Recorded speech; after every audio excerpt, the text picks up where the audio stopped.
What's going on, everybody? This is Jamie with Virtual Sprout, founder, CEO, CTO, and today we're going to talk a little bit about encryption and how it relates to the FTC Safeguards Rule or the GLBA Safeguards Rule for all you financial services firms out there.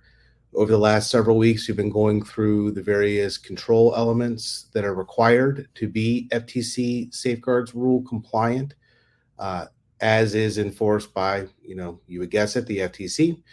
So today we're talking about encryption and why it's required and how to implement it and the differences between some of the different variations that you could be implementing. So first and foremost, we talked, I think, last week about the written information security plan. We've talked about multi-factor authentication. Encryption is a little bit different. It's not designed to prevent anybody from getting in, with the exception of potentially encrypting credentials in transit and stuff like that. The primary purpose we want to talk today about why you would use encryption is for protecting NPI, non-public information, consumer data, social security account numbers, bank accounts, anything that could be used either in an extortion attempt on a business or ultimately leaked on the dark web, credit stolen, all the bad things that you can do with that type of data. That's what predominantly the FTC is concerned about. So um, there's actually two different types of encryption. The one that has been in place for a long time, that has historically been the standard that most people aim towards, is at rest encryption for disk. So BitLocker, you see a lot of storage area network arrays that will encrypt the disks. That's predominantly so if a disk is stolen, taken, left in an airport, that if that device is powered up, that you're not going to be able to read the contents of the disk. So that's absolutely a requirement still. It's a fantastic security control, but that's not sufficient to meet the FTC guidelines.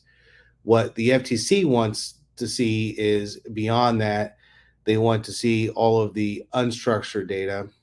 Think about like files, Excel documents, Word documents, download files, stuff inside of databases, things in email, OneDrive, all those cloud apps. They want that to be discreetly encrypted. And when they talk about the encryption, they say a couple different things. First, they want to have a system in place that can go out and discover where all this NPI is. A lot of times, users interact with various systems and downloads occur. Those downloads generate NPI in those download files. We actually talked to a client the other day. They had a person in their finance department that was handling the retirement accounts, and that census data was being touched in the cloud systems, download files created, CSVs, Excel documents, and all the employees' social security numbers were in those documents, right?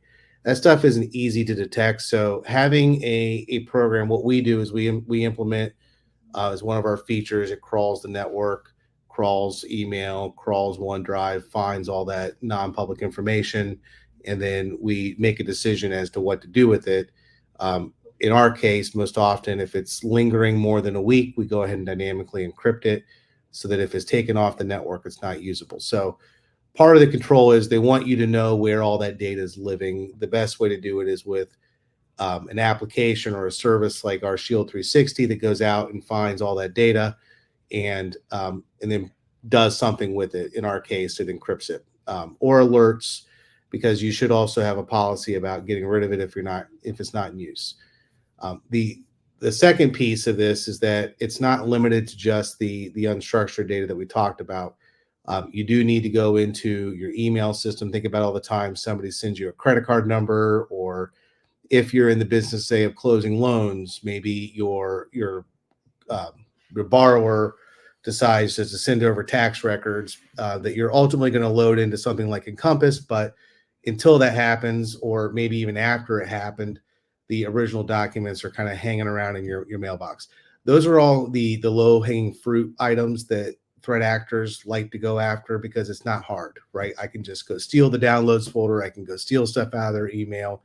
Maybe I just have a business email compromise and I'm inside someone's mailbox on Outlook Web Access and I'm just cruising around. I find all this data. I can now use that to do some extortion as well. So um, you do need to do all this encryption.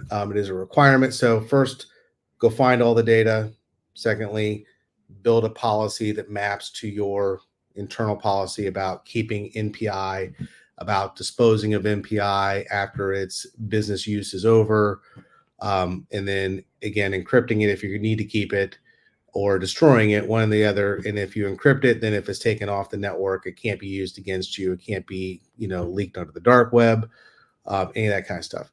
The second piece is there is a transmission encryption requirement. So if you're shuttling data between sites, if you're pushing it between your computer and a cloud service, if it's going even an email between two parties, all that transmission needs to also be encrypted. So again, the original requirements were at rest encryption. I'm going to encrypt the disk. If a disk gets stolen, no one's going to be able to use it.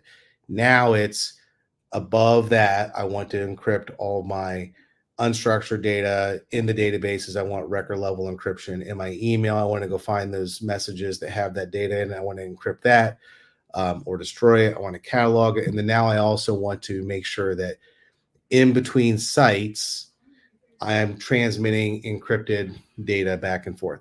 Now, if you're a credit union or a lot of banks, there are additional requirements, like NCUA has requirements now that you have all your third-party network connections encrypted. So if you're sending it over a carrier's MPLS network, if you're sending it over an SD-WAN connection, all that stuff needs to be encrypted site to site as well. So these are the encryption requirements. If you have any questions about how to implement this or if you're on the right track or anything else, please reach out. You can always book a cyber strategy session with one of our security analysts, cyber-strategy.virtualsprout.com. You'll get hooked up with one of our security guys and they can kind of dig into it with you a little bit and or recommend a solution that can kind of button this up for you with the easy button. So hope everybody has a great day. Hope this was informative. Again, reach out with any kind of questions that you might have. Thanks. Have a great day.